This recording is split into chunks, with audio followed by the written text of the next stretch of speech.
Guys, are you ready for an episode that is going to have a very controversial opinion?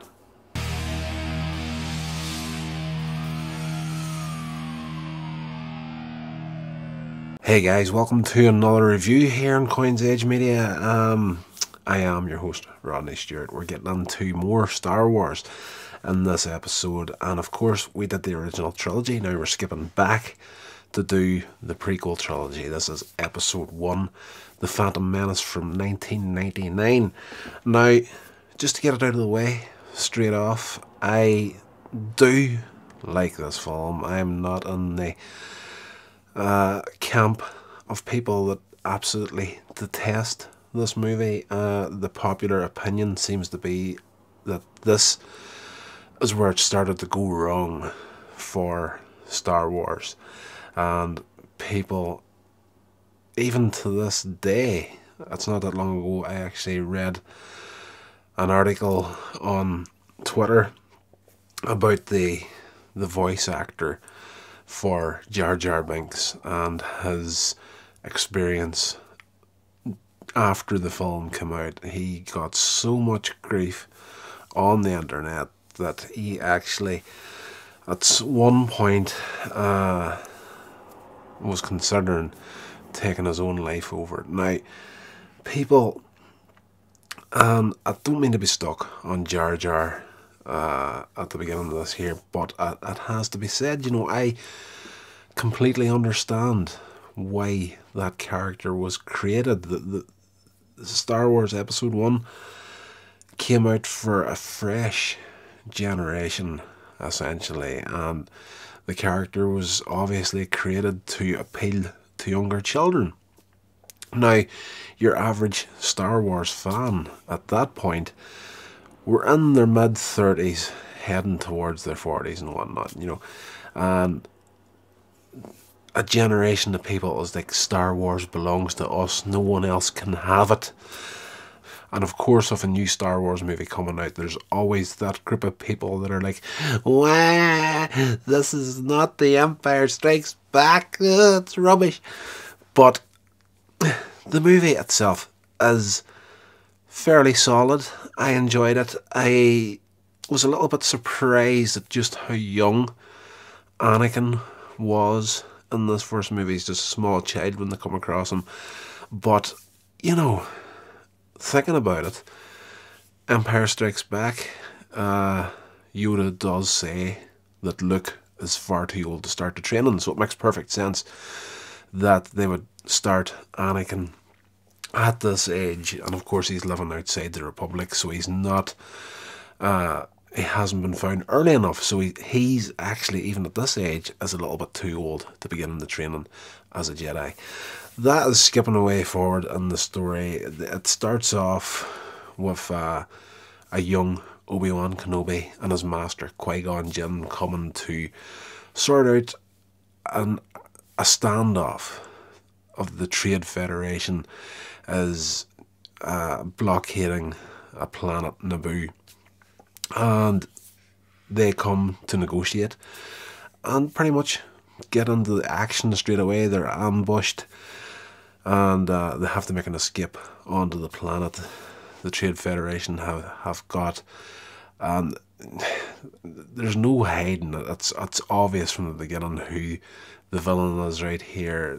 A cloaked figure appears in a hologram to the guys that are running the Trade Federation, and it's obviously the Emperor. So, you know, this is an origin story for a lot of stuff going on here. It's mainly Anakin's story, but you've got Obi-Wan Kenobi needs an origin story, and you know, obviously they're going to start him off before he becomes a Jedi Master, so he has to have a Jedi Master training him, and of course Qui-Gon Jinn is there to do that. Liam Neeson is absolutely brilliant in this movie. I like that character a lot. Major criticism they have about that character is that he's never ever referenced in the original trilogy, you know, episodes 4, 5 and 6. But there's really no need to, and the story of the original trilogy. There's no need for anyone to even refer to him. And even at that there, he wasn't even conceived at that point. But, you know, that's nitpicky stuff. That happens with everything Star Wars related. You know, it's an incredibly difficult first chapter to start this movie off. Obi-Wan, Qui-Gon escape the ambush by the Trade Federation, get to Naboo. They're trying to find help through the leaders of the planet, who they were there to speak on the behalf of. They go on an adventure to cut it down quite a bit. And I know a lot of people are probably not going to be interested in getting a real detailed review on this movie, but essentially they come across Jar Jar, the comic relief, the way in for the new generation. And his people, the Gungans, are not at war with the Naboo, but they keep themselves to themselves. They live below the ocean. He's been banished for being clumsy, essentially. But he ends up in the movie being like a go-between for both parties. The Queen and the Jedi leave the planet to try and go to the Republic, the center of the Republic, Coruscant, to see if they can talk to the Republic, to see if they can resolve this in some way, shape or form. There's a lot of politics in this movie. Another huge fault that the fans had with it back in the day. And I wasn't shocked or surprised at any of it. You know, as I say, origin stories for a lot of people here.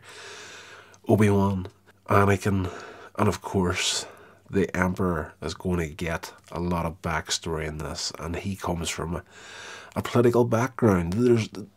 That's the thing that kind of fries my head in the whole Star Wars controversy over the prequel trilogy. There's no... They've never shied away from the fact of where the Emperor came from in Star Wars canon, and the fact that they would go pretty much highly political in the first trilogy, or the prequel trilogy. It was, you know, no surprise to me whatsoever. Basically, they try to escape Naboo. Eventually they get away. Damaged spaceship. They end up on Tatooine, where they come across Anakin, and Qui-Gon realizes that there's strong force energy in this child, and he takes it upon himself to help him get freed from slavery and take him to train him as a Jedi, which he manages to do. And he can't release the mother. He was trying to release Anakin and his mother, but Watto, that owns the two of them, said no, it was only Anakin. But his mother tells him, you know, you've always dreamed of becoming a Jedi, you should go with Qui-Gon. While they're leaving, they get attacked by a new villain and Darth Maul, who's actually flipping brilliant in this movie. It took me a couple of watches to actually, you know, think, you know, get to like Maul, because I was thinking, you know, a replacement for Darth Vader in the Star Wars galaxy is a tough order, and this guy was just, you know, not as iconic looking as Vader in my eyes, but, you know, the end battle between Qui-Gon, Obi-Wan and Darth Maul is some good cinema. I really enjoyed the final battle in this movie. Yes, to cut the whole thing down, you know, basically they end up realising that the political side of the thing isn't going to help the people back in Naboo, so the Queen decides, you know, we're going back again.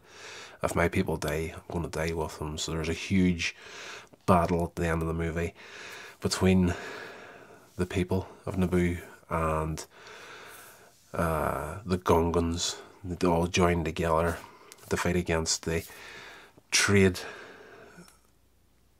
armies of droids, which was a bit weird in this movie. I was like, really, when this first came out, it just felt strange to have a Star Wars movie without stormtroopers in it. And, you know, that's the one thing I kind of missed from it.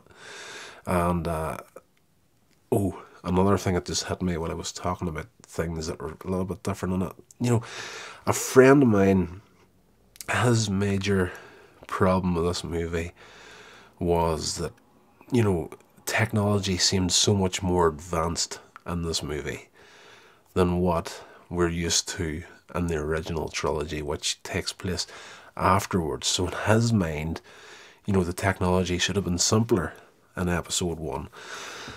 But I was thinking, you know what, at one single line in Star Wars episode 4, when Obi-Wan is explaining to Luke about the Old Republic,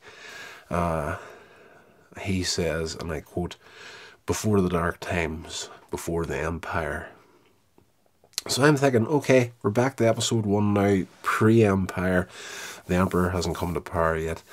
The Empire hasn't had a chance to financially shaft the entire galaxy.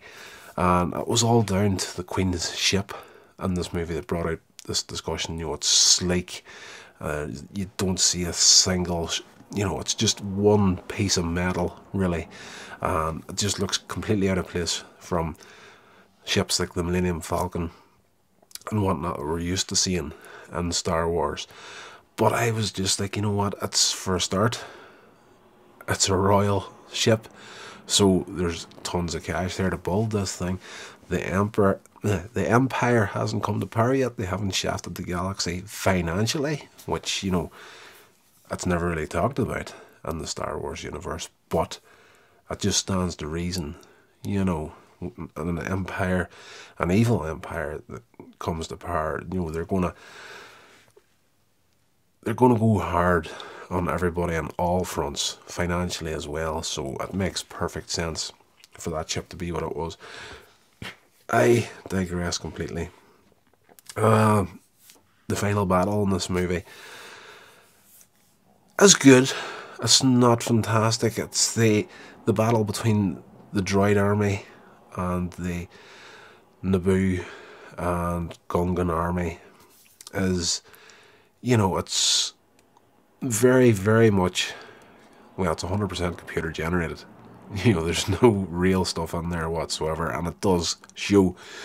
But bear in mind, it is 1999 this movie was made, and those effects, it's not that they were brand new at the time, but they were still trying to, you know, finesse them and get them looking photorealistic, and they didn't quite pull it off in the Phantom Menace. But that lightsaber battle at the end of the movie is absolutely phenomenal. One of the best lightsaber fights in the history of Star Wars.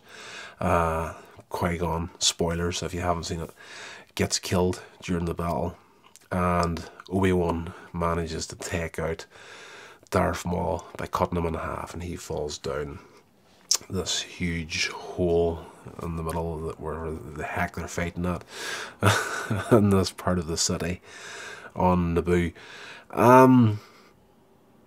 But, you know, later on we do see in Solo, A Star Wars Story, that Maul makes a reappearance somewhere along the line.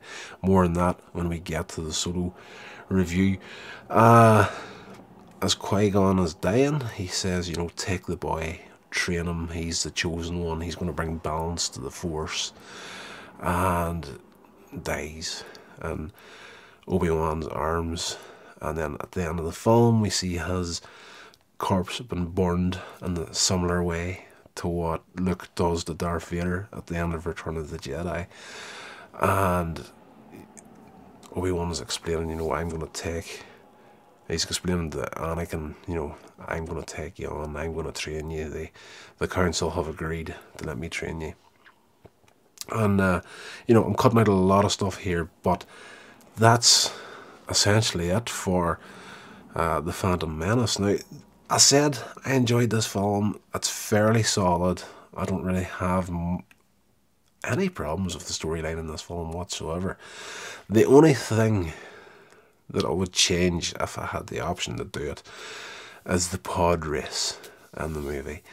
It looks good, don't get me wrong, but it just lasts far, far too long. That whole sequence of the pod race is, you could cut that down by a good few minutes. I lose a lot of interest in that scene in the film pretty quick. Like, they do what seems to be 2 or 3 laps. Now, I haven't watched Phantom Menace in a long time now. Probably 2005, 2006 was my last viewing in this movie. But that's the one thing that did stick out to me, was just that pod race is far too damn long, and this movie could be cut down a hell of a lot. Of course, we get an origin story for C-3PO in this movie too, and R2-D2. R2-D2 is a repair droid on the royal ship of the Queen of Naboo, and C-3PO, shockingly, has been built as a protocol droid by Anakin Skywalker for his mother to use on the farm, whatever she's doing. And that was something that was a little bit weird too, that, it's, when you look at the original trilogy, Anakin Skywalker becomes Darth Vader eventually, and, there's a few parts in this movie, or those movies, where Darth Vader comes across C-3PO and R2-D2 and, doesn't recognise them. Another criticism, but that's another thing where it's just like, Vader probably did recognise them in the original trilogy, but just chose not to say anything. And, by the time we get to the Empire Strikes Back, Luke says, I can feel the conflict within you. Who knows? R2-D2 and C-3PO could have played a big part in getting Vader to that point at the end of Return of the Jedi. Just because something isn't spelled out for you in a movie doesn't mean it's not happening. Like, movies are 100% subjective. You take what you want out of it. I enjoyed The Phantom Menace, and it seems the vast majority of the Star Wars fans absolutely detested it, but I have a good time in this movie. I don't mind Jar Jar Binks in the slightest. People said he was a little bit racist in that character. He was very, bohemian sort of. And it's just early days of internet trolling, before the internet became the trolling zone that it is these days. Heard it all back in 1999, and yeah, it is what it is, guys. Again, I enjoy episode 1 and the entire prequel trilogy, and as we go through them, I'll explain a little bit more why I enjoy them so much.